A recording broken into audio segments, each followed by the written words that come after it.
привет! Еще одну посылочку принес с почты. Давайте посмотрим, что можно заказать в Китае. Вот раз вот такая коробка. Так, все-таки понадобились ножницы в этот раз. Там аквасторож. Дешевый, кстати, аквасторож.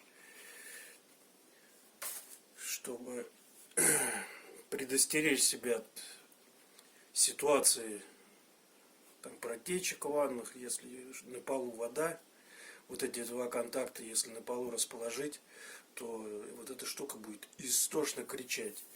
Вот, и когда она замкнет вот эти контакты. Если такой прибор понадобится кому, я ссылочку оставлю в описании, как всегда. И в комментариях вы задавайте свои вопросы, если таковые имеются. Вот, там же подписывайтесь и ставьте лайки под видео. Вот, также хотел сказать отдельное спасибо тем людям, которые покупают по моим ссылочкам. На этом все у меня. Пока.